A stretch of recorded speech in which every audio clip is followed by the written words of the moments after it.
যুক্তরাষ্ট্র ও ভারতের কাছে হারের পর বিশ্বকাপে টাইগারদের নিয়ে স্বপ্ন দেখাই বন্ধ করে দেয় ক্রিকেট প্রেমীরা।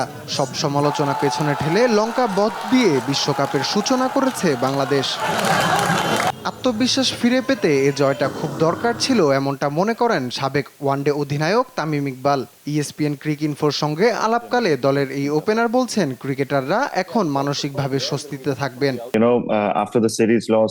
জয়টা খুব দরকার ছিল। যুক্তরাষ্ট্রের বিপক্ষে সিরিজ হারের পর অনেক সমালোচনা হয়েছে, তাই এই জয় দলের জন্য খুব বড় ব্যাপার। ক্রিকেটাররা এখন মানসিকভাবে স্থির হতে পারবে, নিজেদের খেলাটা নিয়ে আরো ভালোভাবে ভাবতে পারবে। জয়ের রথে ফেরার কারিগরদের অন্যতম মোস্তাফিজ আর রিশাদের প্রশংসায় পঞ্চমুখ ছিলেন তামিম ইকবাল। মোস্তাফিজের ভালো পারফরম্যান্সের জন্য চেন্নাইয়ের পাশাপাশি আইপিএলের ধোনির সঙ্গে খেলার ক্রেডিট দিলেন তিনি। মুস্তাফিজের পারফরম্যান্স ভালো লেগেছে। কিছুদিন আগেও ভালো খেলতে পারছিল না, বাদও পড়েছিল। পরে আইপিএলে গিয়ে ধোনির সঙ্গে খেলেছে। এরপর থেকে তাকে ভিন্ন এক বোলার মনে হচ্ছে।